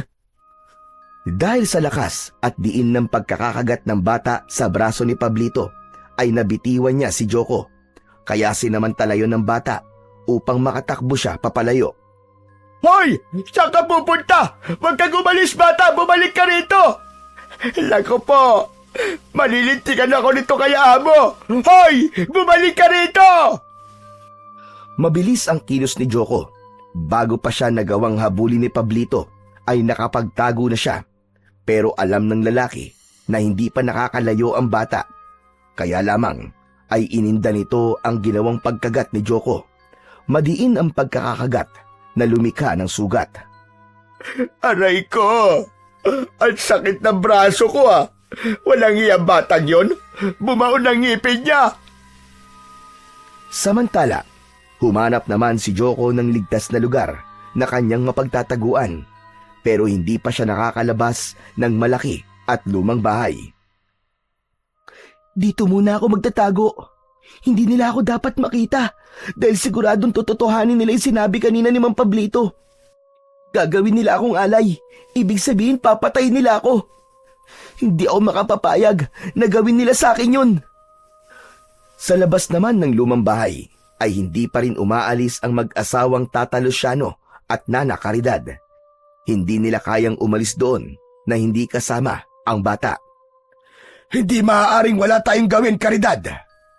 Anong gagawin natin, Luciano? Papasok tayo sa loob ng lumang bahay na yan. Ililigtas natin si Joko. Pero Luciano, lubhang mapanganib ang mga lalaking na nasa loob. Mga aswang sila. Paano natin sila haharapin kung naroon kay Joko o medalyo na sinasabi mo? May iba pa akong inihanda, Caridad. Ano naman yun, Luciano? Ang buntot ng pagi na matagal ko ng armas. Nabitbit ko yon. Maging ang lubid na ibinabad sa tubig asin na may kasamang bawang. Magagamit natin itong sandata laban sa mga aswang. Papasok na ba tayo sa loob ng bakuran ng lumang bahay? Oo, Caridad. Mahalaga ang bawat sandali. Baka kung ano na ang gawin nila kay Joko. Kaya naghanda na ang mag-asawa upang pumasok sa loob ng bakuran, maging sa mismong sa loob ng bahay, dahil doon dinala ng dalawang aswang si Joko. Galit na galit naman si Medrano nang malaman ang nangyari. Isang malakas na batok ang pinakawalan nito na tumama kay Pablito. Hungang ka talaga kahit kailan na! Aray ko naman, Amo! Masyado ka mapanakit! Paanong hindi kita sasaktan? Malaki kang gunggong! Malaking kapalpakan ang ginawa mong hinayupa ka! Hawak mo na! Pinakawalan mo pa ang bata! Amo, kinagat ako Hayan nga, tignan mo ang braso ko. Nag-iwan pa ng marka kanyang ngipin. Napakalalim ng pagkakabaon. Ano bang pakialam ko dyan? Baka gusto mong ako naman ang kumagat sa'yo at puntiryahin ko ang leg mo. Amo naman, magkakampi tayo, di ba? Oo nga, pero nakakapingo ka na maging kakampi, Pablito. Paano ngayon yan? Saan natin hahanapin ang batang si Joko? Amo, kumalma ka lang. Andyan lang yun. Hindi yung basta makakaalis dito. Hindi yung basta makakalayo. Kaya alam ko nariyan lang yun sa malapit. Baka nga narito pa sa loob ng ating bakuran at hindi pa siya nakakalabas. Gano'n naman pala. Ano pang hinihintay mo, Pablito? Hanapin mo na siya. Naihanda ko na mga gagamitin sa pag-aalay. Ang batang yun na lamang ang ating kailangan. Sige na, kumilos ka na, Pablito. Bilisan mo! Opo, amo. Ito na nga po. Wala nang nagawa si Pablito, kundi ang sundin ang utos ni Medrano. Hindi pwedeng magalit uli ito sa kanya, kundi higit pa sa ginawang pagbatok ang posible nitong gawin. Nakapasok na rin ang dalawang matanda sa bakuran ng malaki at lumang bahay na tirahan ng dalawang aswang. Maingat silang nakakubli at nag-aabang ng mangyayari hanggang sa makahanap sila ng tiyempo at nakapasok na nga ng tuluyan sa loob ng bahay. Tinungo ni Nana Caridad habang nakasunod ang asawa ang lugar kung saan siya ikinulong. Nagbabaka sakaling dun dinala ang batang si Joko. Diyan, Luciano.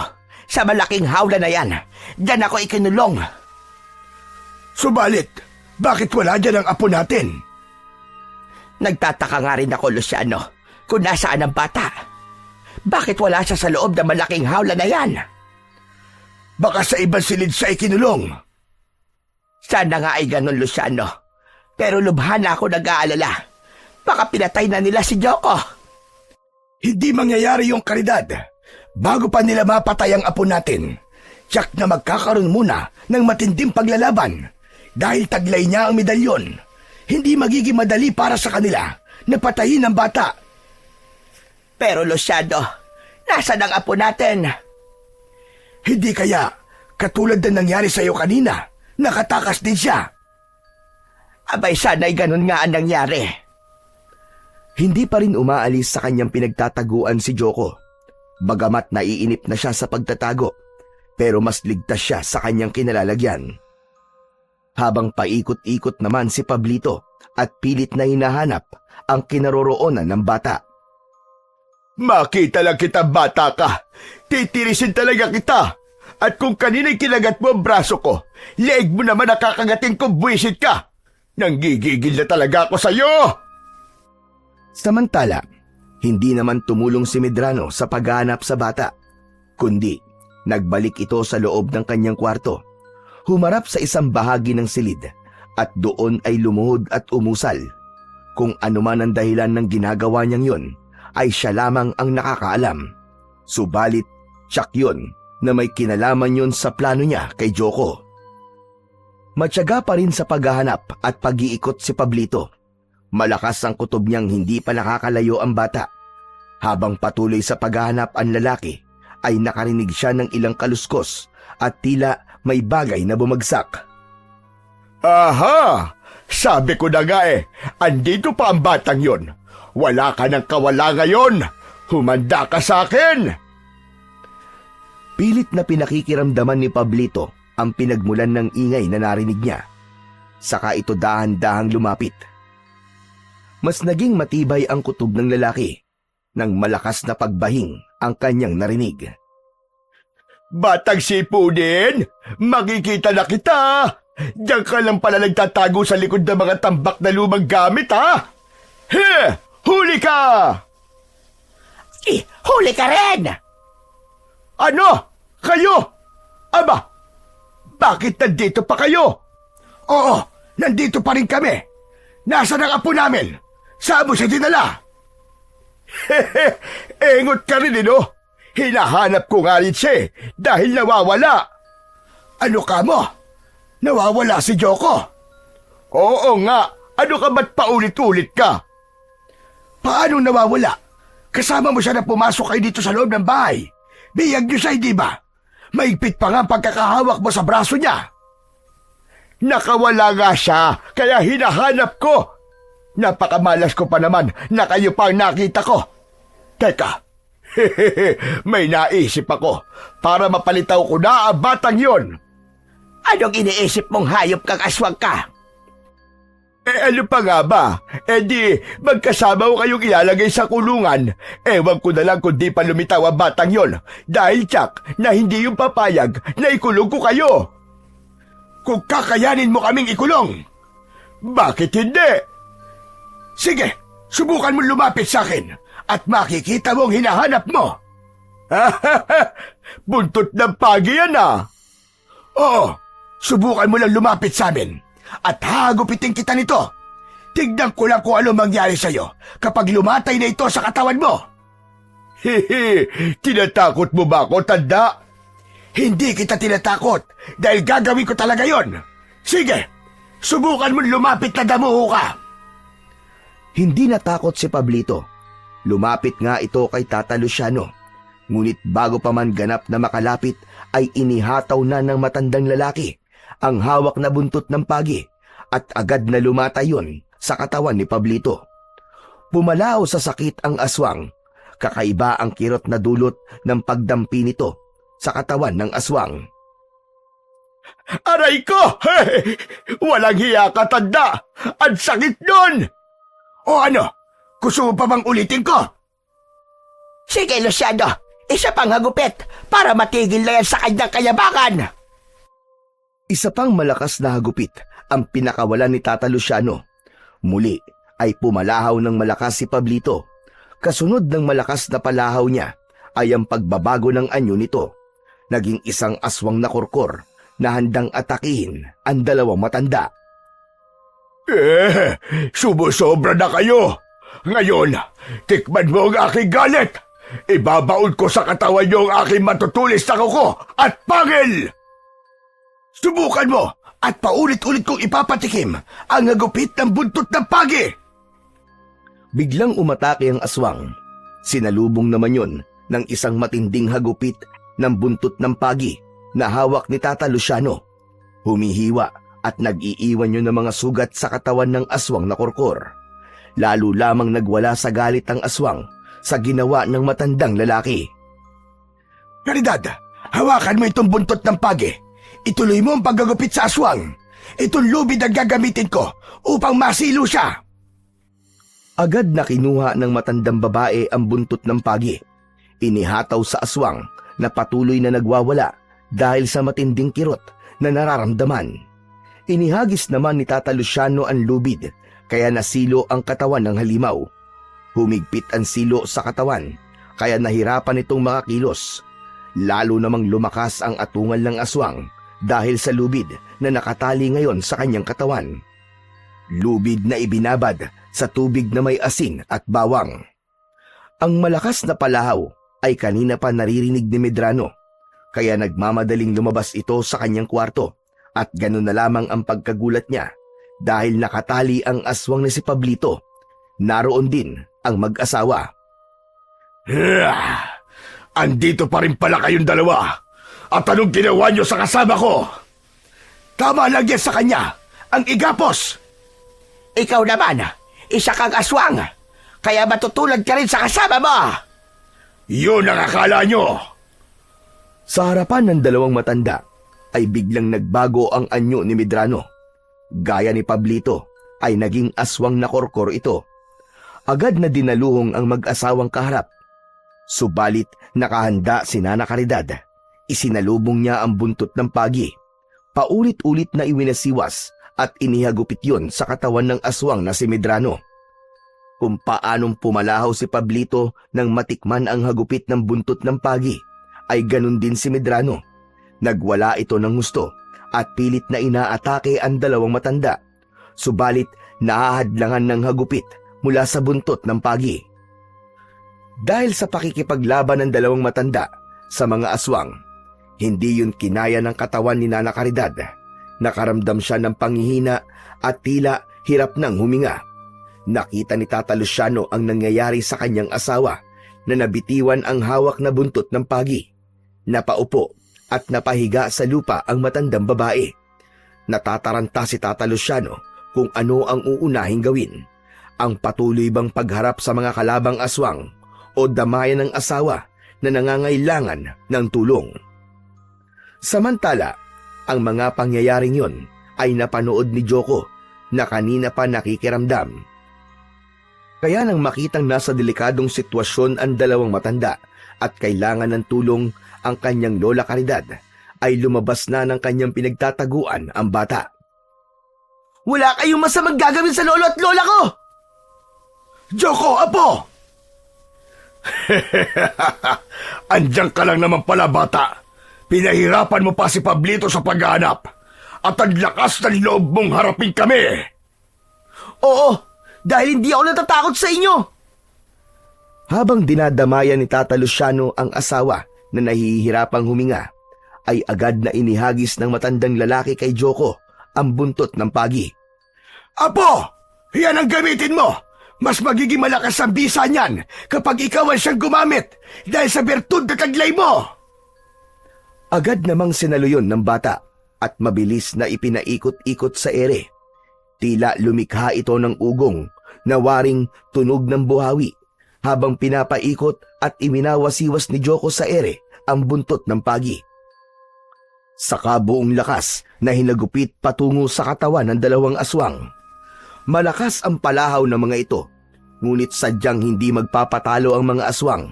Sa pilitang inaagaw ng aswang na si Medrano ang buntot ng pagi na hawak ni Joko. Ang aswang naman na si Pablito ay hindi gaanong makakilos dahil sa pagkakasilo at nakapalupot sa katawan niya na lubid. Maya-maya pa ay may narinig silang malakas na tila ugong at nakakasindak na ingay mula sa labas ng lumang bahay. Pagkagulat at pagtataka ang rumihistro sa muka ni Tata Luciano, maging sa batang si Joko. Samantalang naging maaliwalas at malaking ngiti ang agad na lumitaw sa muka ng aswang na si Medrano. Nariyan na sila! Dumating na sila! Anong dumating at sinasabi mong hayop ka? Ha? Napakaraming aswang ang dumating, Lolo! Sila ang mga aswang na umatake sa aming tribo! Aba, napakarami nga nila! Lolo Luciano, matutulungan po ba ako ng medalyon laban sa napakaraming aswang na yan? Apo, manalig ka sa itaas at magtiwala ka sa bisa ng bertud na taglay mo. Opo, Lolo. Gagawin ko po. Higit pang pinagbuti ni Joko ang pagharap sa napakaraming aswang. Palundag-lundag at buong lakas niyang hinahagupit ang mga halimaw. Mabilis ang kilos ni Joko, subalit tila hindi nauubos ang mga aswang na umaatake sa kanya. Tignan natin kung hanggang saan ang yabang mo, bata, kung magagawa mong ang lipulin ng mga kapanalig kong aswang. Nagpunta sila dito dahil kanina'y tinawagan ko sila para ako ay kanilang tulungan. Apo, sige lang, huwag kang titigil. Lumaban ka lang para rin yan sa iyong kaligtasan. Luciano, aga po natin. Baka mapahamak siya. Hindi siya pababayaan ng bertud, Caridad. Magtiwala tayo sa magagawa niya kay Joko. May mga napapatay na aswang si Joko gamit ang sandatang buntot ng pagi. Kaya lamang, nahihirapan na rin siya sa dami ng mga kampon ng kadiliman na nagtutulong-tulong. Hindi ako dapat sumuko. Kailangan ko maubos sa mga aswang na ito.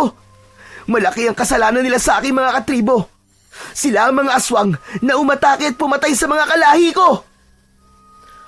Habang napapanood nila Tata Luciano at Nana Caridad ang mga pangyayari, ay abot-abot ang kaba nila, lalo na kapag nasasaktan si Joko.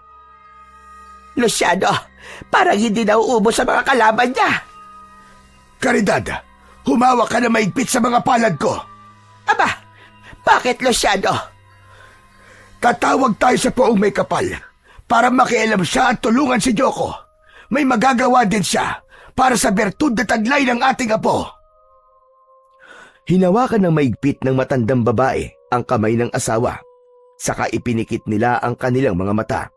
Kasunod ay ang pag-usal ni Tata Luciano ng dasal upang tulungan si Joko na magtagumpay sa kinakaharap na laban. Subalit pagkatapos ng kanilang dasal, pagdilat ng kanilang mga mata, ay nakita nilang nakahandusay na si Joko at habol ang hininga. Pagod na ang bata. Diyos ko po, mahabagin langit! Ang apo natin, Luciano! Aba, ano nangyari kay Joko? Wala ka na ngayon, bata. Matutuluyan ka na ngayon at saka kita iaalay. Joko, apo! Bumangon ka! Tumayo ka, apo! Kailangan mong lumaban! Bigla na lamang may lumitaw na malamlam na liwanag. Nagmula yon sa suot na medalyon ng bata. Ang kakaibang kulay ng liwanag ay bumalot sa katawan ni Joko. Unti-unting tinunaw ng liwanag ang suot-suot na t-shirt ng bata. Kaya lumantad ang katawan ni Joko na nabuburdahan ng mga tato ng mga mababangis na hayop. Kasunod noon ay ang paglitaw ng kung anong imahe na gumagalaw. Nabuo ang imaheng gumagalaw na galing sa katawan ni Joko. Nagkaroon ng buhay ang isa sa mga tato ng bata. Nabuhay ang tato na isang kobra, na isang makamandag na ahas. Ito ang umatake sa mga aswang na naroroon. Kasunod ay ang isa pang tato ang nabuhay. Isang leon naman yun at inatake rin ang mga aswang. Sinundan ng tato na tigre na nagkaroon din ng buhay. Maging ang buhayan na tato ay umalis din sa katawan ng bata at nagkaroon ng buhay. Ang pinakahuli ay ang tato na isang ibong agila. Nagkaroon din ito ng buhay at lumipad ng paikot-ikot sa itaas at biglang sumisid pa ibaba upang atakihin din ang ibang mga aswang. Dinagit nito ang aswang at inililipad saka inihuhulog mula sa itaas. Kaya hindi lang isa kundi 5 mababangis at matitikas na hayop ang naging katulong ni Joko sa pag-atake sa mga kampon ng kadiliman. Nayanig naman at hindi maintindihan ng mga aswang ang gagawin nila dahil hindi nila kaya ang mga hayop na ngayon ay umaatake sa kanila. Hindi rin makapaniwala si Medrano sa kanyang mga nakikita. Hindi rin niya maunawaan kung paano nangyari ang lahat ng yon. Paanong ang mga tato ng bata ay nagkaroon ng buhay at umatake sa mga aswang na kalahi niya. Nagpatuloy ang sagupaan ng mga aswang at ng mga hayop. Hindi sila tumitigil hanggat hindi nauubos ang mga halimaw na naroroon. Nang matalo ang mga dumating na aswang, ay nanatiling kalmado lang at nasa isang tabi ang mga hayop na mula sa tato ni Joko. Hindi mawari ni Medrano at Pablito na noon ay nasa anyo na ng pagiging tao kung ano ang kanilang gagawin. Alam nilang wala na silang kawala ng mga sandaling yon.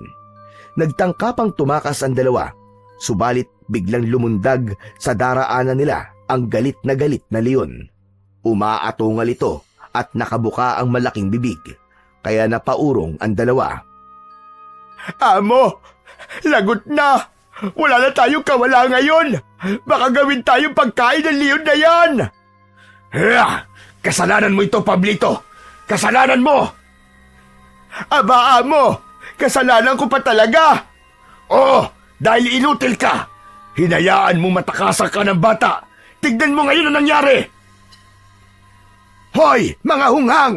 Huwag na kayo magsisihan! Lolo Luciano, ang galing! Ito po naging bisa ng bertud na ipinahiram niyo po sa akin.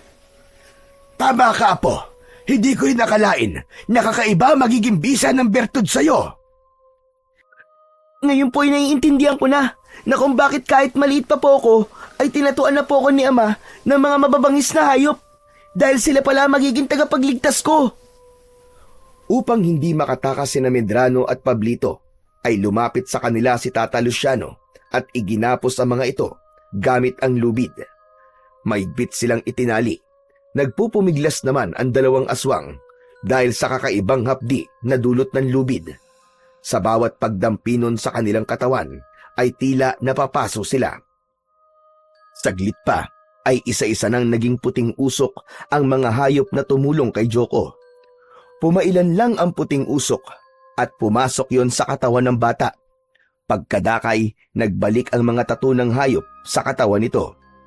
Subalit ang natirang puting usok ay nagpaikot-ikot sa harapan ni Tata Luciano, Nana Caridad at Joko hanggang unti-unti itong nagkaroon ng imahe.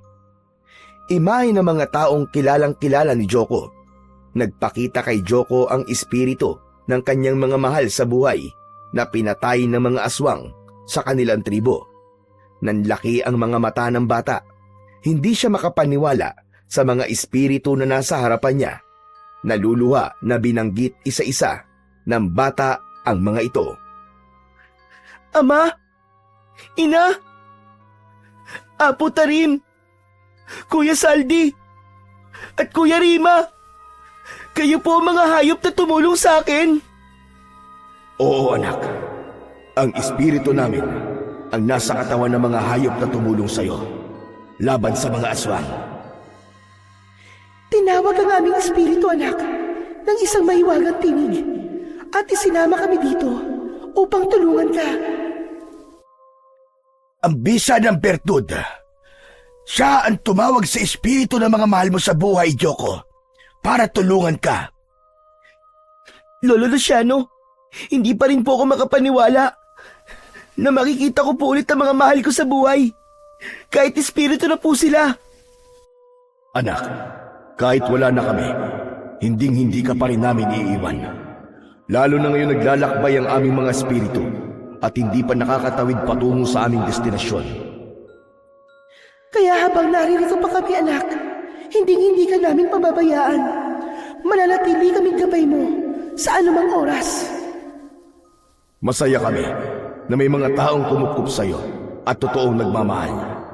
Alam naming totoong ipinapakita sa iyong pagmamahal ng Lolo Luciano mo at Lola Caridad mo. Opo, Ama. Alam ko pong mahal na mahal po nila ako. Kahit buhay po nila, ay itataya po nila para sa kaligtasan ko.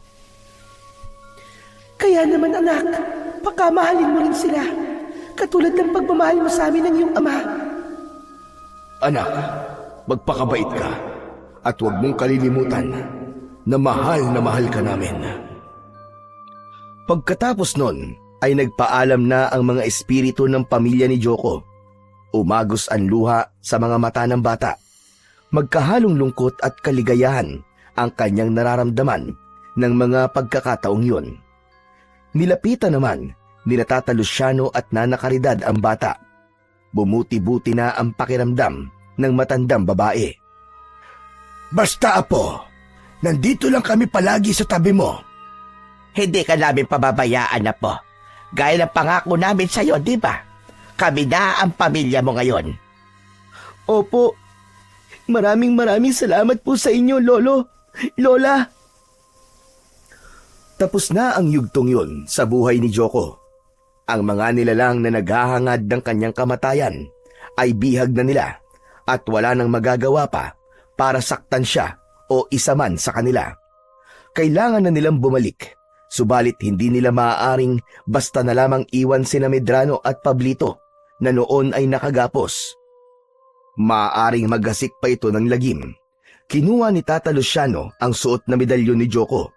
Hinaplos sa plusyon at saka binulungan. Lolo, ano pong sinabi niyo sa medalyon? Ang sabi ko, siya na ang bahala kung ano ang nararapat gawin sa dalawang ito. Saka idinikit ng matandang lalaki ang hawak na medalyon sa katawan ng mga aswang.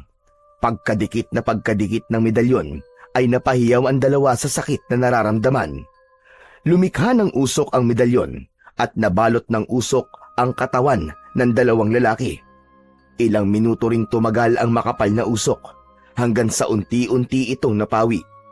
Naiwan na lamang ay ang lubid sa lugar na kinaroroonan kanina ng dalawang lalaki.